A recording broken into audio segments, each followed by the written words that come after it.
What's going on? It's Kyle here from klaver.digital, and in this video, I'm going to show you how Vidico's SEO strategy delivered 79% of marketing revenue. So some of the key highlights here are 79% of total marketing source revenue was driven by organic traffic.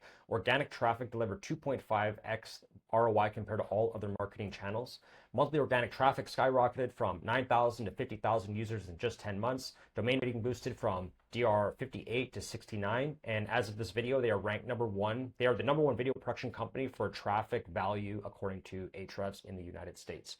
So this case study video was mostly inspired actually by Laura. So Laura is the marketing manager for Vidico, and I've been working with her quite closely as she's overseeing all marketing, but I was responsible for the SEO strategy and implementation for Vidico. So this is all from her words, her post here, basically, and a nice little shout out. Now, again, this is just a screenshot of what we just looked at. So you can see here the key events are up. Traffic from SEMrush, screenshot from Google Search Console, quite amazing. And then again, the post here, quite nice, very nice of her. Now, going right in. So what are the key challenges? So obviously, number one is we wanted to maximize revenue, drive more leads through SEO. We're competing globally in a very competitive niche or industry, basically. So it's not just a local video production company. We're competing against not only nationwide across the US, but globally, since a lot of the brands we're working with are based all over the world, right? Tech SaaS type businesses are all over. And we wanted to scale as efficiently as possible. So we don't have a huge team, a huge number of resources. So basically a small team of myself and a couple of freelancers, basically, and contract writers. So the revenue first strategy was number one, establishing all the bottom of funnel service type keywords, mapping those out and making sure they're all covered across the website. So every page all the service pages are laid out properly on the website, easy to navigate. Step number two there is passive link building. So not only are we doing outreach links to our targeted pages, but we need something to help build the authority over time. And this is where the link bait type content comes in.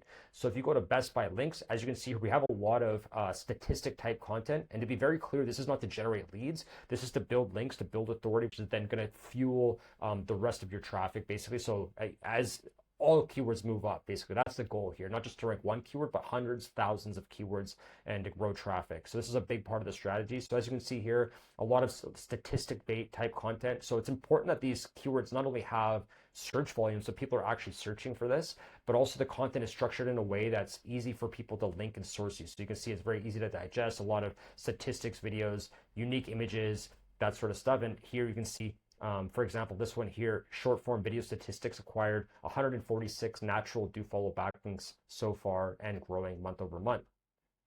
As well as the hub and spoke content framework. So mapping out your core service pages and then making sure you have the supporting content to help fuel those, hitting all stages of the buying funnel, and then content scaling, just staying consistent with this. So over the past year, we did about 240 articles. Actually, it's 240 over the course of 10 months, which sounds like a lot, but if you're doing it consistently, it's just 24 articles per month on average, which is not huge numbers, right? For content. But actually, I think this was closer to about 16 minimum per month. And then we did do some content sprints throughout the year or throughout the past 10 months. And then of course, updating existing content month over month as well.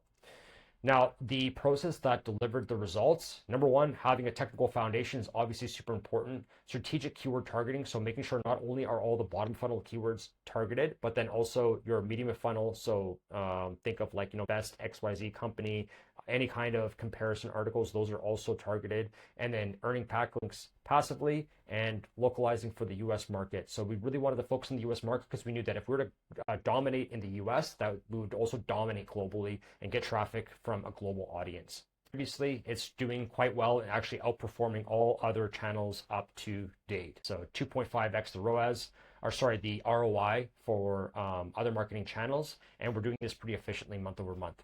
Some of the unexpected wins, I say US market dominance, but really it's global market dominance because we're getting, as we focus on the US, we're getting traffic from all countries is now moving up. So Australia, even though that's the core presence is in Australia, and that also did a 3x in terms of organic traffic just over the past 6 months alone.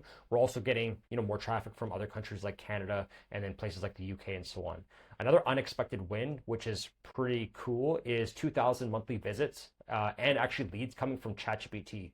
So I have a theory. Obviously, the better you do on Google, then a lot of times the better you do on Google, the better you're going to be doing on Bing, and the more data that you're going to be giving ChatGPT to work with. And if I just do a quick little search here using ChatGPT and using like the, I guess, incognito version, so basically, it's a temporary chat, so it's just pulling new data.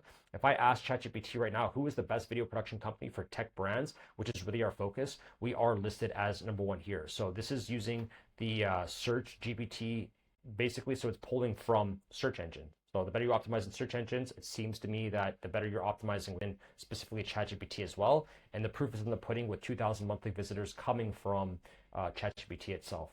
The lessons for driving revenue with SEO: focus on revenue-driven keywords. Don't focus too much on the top of funnel stuff. Although top of funnel has a place, it shouldn't be the main focus, right? The main focus should be like, what are our bottom of funnel keywords? What's really going to move the needle in terms of leads, and then high quality leads as well. And then how do we then develop a strategy around that to fuel those keywords, basically links to those keywords, supporting content for those keywords, not just top of funnel stuff. It would have been very easy to just go do, content around like how to record with an iPhone as supporting content for video production, but it's just not going to do anything overall. Better to focus on your bottom of funnel keywords.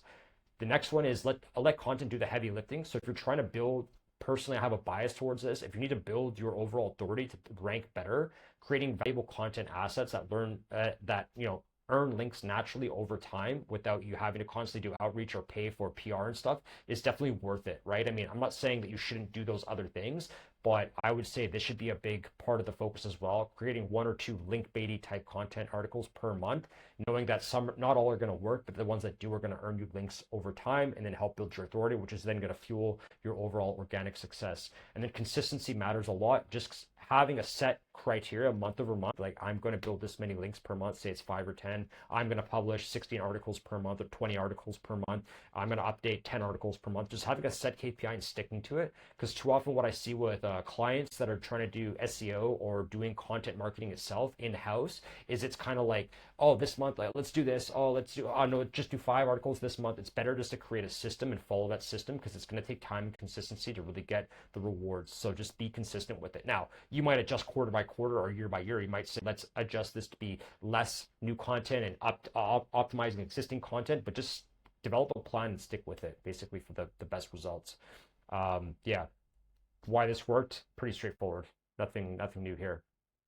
So if you want similar results to Vidico, if you want me to look at your overall content marketing strategy for either link building, keyword research, I'd be more than happy to have a closer look. You can hit me up on the contact form or just message me in the chat. Thanks.